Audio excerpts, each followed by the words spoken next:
Bulletin की शुरुआत करते हैं बड़ी खबर के साथ और बड़ी खबर दिल्ली से सामने आ रही है। दिल्ली असेंबली में आज बुलडोजर एक्शन का मुद्दा उठेगा। फैज़े इलाही का मुद्दा उठाएंगे एमएलए आले इकबाल। बताते चलें कि आम आदमी पार्टी ने बुलडोजर कार्रवाई को गैर कानूनी बताते हुए इसकी मुखालफत की है। आपको बता दें कि फैज़े इलाही मस्जिद के करीब जो भी गैर कानूनी तजावुजात थे उन पर रातों रात बुलडोजर चलाकर कार्रवाई की गई और खासा बवाल भी देखने को मिला।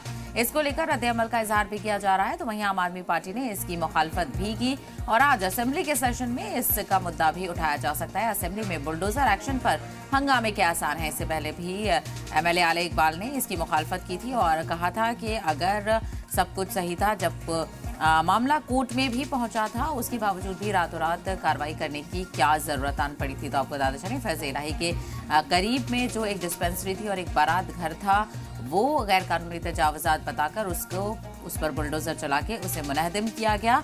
और हालांकि इलाके में हसास माहौल था, उसको देखते हुए जो सिक्योरिटी है वो काफ़ी चौकस है, लेकिन इसकी जहां जारी मुखालफत भी हो रही है और दूसरी तरफ पुलिस भी इस मामले में कार्रवाई कर रही है। लेकिन आम आदमी पार्टी ने बुलडोजर कार्रवाई की मुखालफत की है, इसे गैर कानूनी बताया है। तो वहीं कई और बयानबाजियां देखने को मिली थी जहां पर कहा गया था कि इस पूरे मामले को लेकर जो कार्रवाइयां हुई हैं वो जल्दबाजी में की गई है।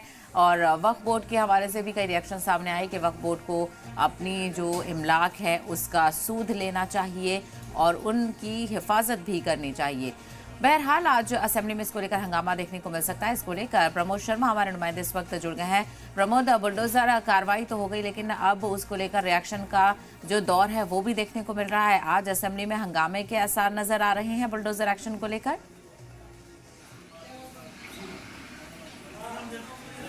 देखिए, बिल्कुल इस मुद्दे पर भी अब राजनीति गरमा रही है। एक तरफ जो मुसलमानों का वोट बैंक है उसे अपनी तरफ करने के लिए कई पार्टियां और जो नेता हैं वो लगातार इस मुद्दे को उठा रहे हैं कि आखिर ऐसी क्या वजह थी कि रातों रात जो है इस बुलडोजर एक्शन को करना पड़ा। कुछ वक्त दे सकते थे, कोर्ट के जाने के बाद जो है अगर कोई स्टे नहीं मिलता तब की बात थी, लेकिन हाई कोर्ट का जो ऑर्डर था उसमें साफ तौर पे किसी तरीके का स्टे नहीं दिया था, जिसके बाद एमसीडी ने कई बार जाकर जो है वहाँ पे मार्किंग की थी। पुलिस ने जो कमेटी के लोग हैं, जो मस्जिद कमेटी के लोग हैं, इंतज़ामिया के लोग हैं, उनसे कई मीटिंग करी, उनको समझाया, उनको कॉन्फिडेंस में लिया कि ये सिर्फ जो इनक्रोच्ड जो एरिया है, यानी कि जो अवैध अतिक्रमण किया हुआ है, सिर्फ उसको गिराया जाएगा, उसके अलावा मस्जिद को खरोच तक नहीं आएगी। जिसके बाद लोग मान भी गए थे। कुछ हिस्सा उन्होंने एमसीडी की कार्रवाई से पहले खुद से गिरा भी दिया था, लेकिन जो बारात घर था और जो पूरा स्ट्रक्चर खड़ा था उसको लेकर जो है ये कहा गया था कि इसको जो एमसीडी गिराएगी और मस्जिद को बिल्कुल भी आज नहीं आएगी। लेकिन जब ये पूरी कार्रवाई हुई, क्योंकि दिन में कार्रवाई करना बड़ा मुश्किल होता, अचानक से कार्रवाई की गई, जो बहुत ही भीड़ भाड़ वाला ज़रा इलाका है और पूरे मुस्लिम आबादी वहाँ रहती है, तो ऐसे में दिन में जो है ट्रैफिक भी काफ़ी होता है, तो परेशानी हो सकती थी। इसलिए रातों रात जो है उस अवैध अतिक्रमण को गिराया गया और इसमें सबसे ज़्यादा जो हिंसा में शामिल रहे हैं वो सोशल मीडिया इन्फ्लुएंसर और यूट्यूबर हैं, जिन्होंने लाइव आकर जो है लोगों को गलत जानकारी दी, अफवाह फैलाई कि एमसीडी बुलडोज़र के ज़रिए फैज़े इलाही मस्जिद को गिरा रही है और इसके बाद जो है भीड़ सड़कों पे आई थी। पुलिस को पुलिस की तरफ से कार्रवाइयां भी जारी हैं, लेकिन जो बुलडोजर कार्रवाई हुई है उसको लेकर भी सवाल उठ रहे हैं।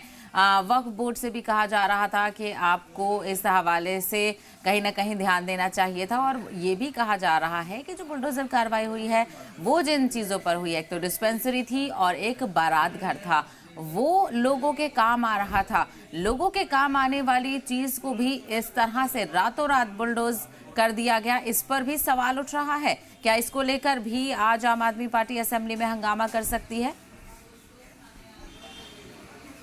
देखिए, आम आदमी पार्टी का जो ये लॉजिक है ये लोगों को अपनी तरफ खींचने का है कि अगर कि वहाँ पे डिस्पेंसरी बनी हुई थी या फिर बारात घर था, लोगों के काम आ रहा था, लेकिन क्योंकि वो एक एमसीडी की ज़मीन थी, डीडीए की ज़मीन थी और उस पर जो है कमर्शियल एक्टिविटी हो रही थी, जबकि जो लैंड रिकॉर्ड में जो है वहाँ पर एक पहले कब्रिस्तान हुआ करता था, उस कब्रिस्तान को इन्होंने पाट कर जो है उसके ऊपर बारात घर बनाया। बाहर की तरफ एक एमसीडी की जो ज़मीन थी उस पर डिस्पेंसरी बनाई, लोगों को दवाई ज़रूर दी जाती थी। लेकिन ये डिस्पेंसरी, बारात घर या लोगों के काम आने वाली चीज़ों को आप सरकारी ज़मीन पर नहीं बना सकते।